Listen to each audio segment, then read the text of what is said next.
today we're going to be making a version of a very healthy granola bar. We'll call it that. It's got lots of nutrition in it, lots of different seeds. I'll go over that in a minute. First, you want to start off by taking 1.5 cups of oats and 1/2 cup of almonds.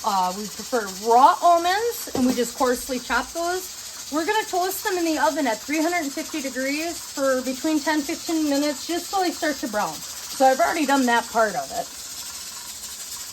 Next, you're going to want 1 cup of medjool dates, stuffed, pea-feed, stuffed cup of medjool dates. You're going to want to pit those, and medjool dates or any dates can be kind of hard on a food processor. So my suggestion to you is you're going to want to pit those, and then you're going to want to kind of dice them up a little bit to take some of that pressure off your food processor.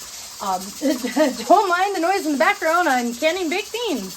But you're going to want to run that through there till it's almost like a dough consistency, and it's going to kind of go into a ball as you do that. So we got that there. What we're also going to need is we're going to need 2 tablespoons of chia seeds, 2 tablespoons of sunflower seeds, 2 tablespoons of hemp seeds, and 2 tablespoons of flaxseed. You can use whole or ground. I prefer ground. I think your body can absorb the nutrients from it better. So we're going to go ahead and get started here. So first of all, you're going to have your medjool dates and this all toasted up. We're going to add those together. We're going to go ahead and dump our seeds in there. And if you know anything about these, there's a lot of good stuff in these seeds. Very good, very healthy for you. Next, which I've already done up, is you want to use 1/4 cup of honey, and then 1/4 cup of peanut butter, almond butter, any type of butter like that. And we're going to go ahead and we're going to scoop that right in there. And you're going to want to warm that on low heat over the stove till it's nice and hot and mixed together.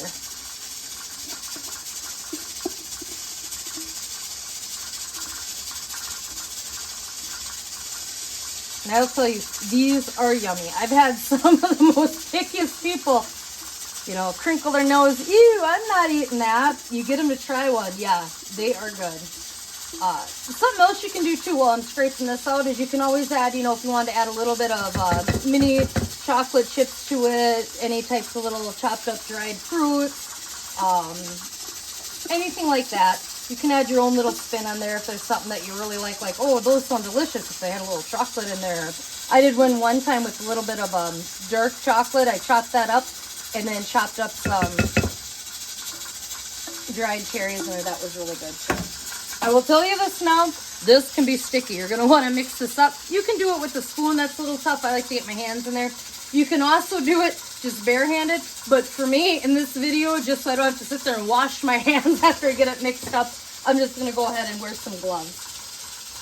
And you're just going to want to kind of work everything through there. Get it mixed up really good.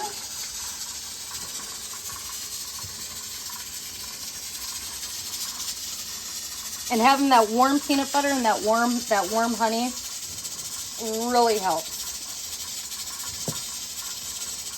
So I'm just getting it kind of mixed up there.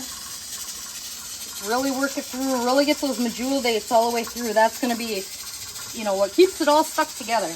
And then there's 2 different ways that you can do this. Kind of talk about that a little bit while I mix these up. But I like to just use muffin tins. They make a beautiful little, snack size amount.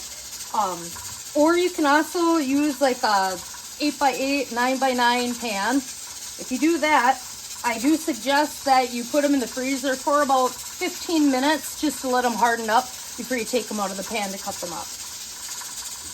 And once these are done, once we get them in the pan there, they do keep for a few days in the fridge.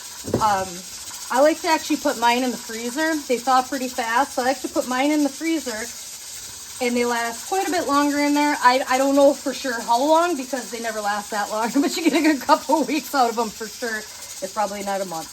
I know my mom's done this, and she's had them for about a month. So okay, we got it pretty mixed up now. You can kind of see everything's been worked through there. We don't have any big clumps of anything in there.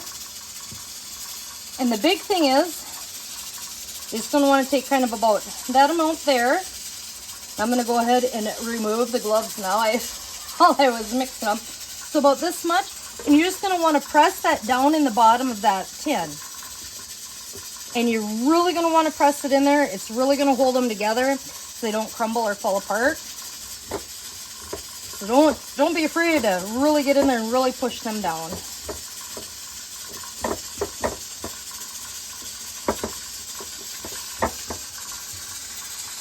And kind of the same as when you're, if you're gonna cut the bars or whatever, if you're doing them in a pan instead of a muffin tin, I would put these in the freezer for 15 minutes, about that, to pop them out. And then I usually just put them in a nice Ziploc bag, toss them back in the freezer, and then when you need a nice little healthy snack, healthy treat, grabbing that granola bar, you just pop one out and they're ready to eat within just a couple minutes.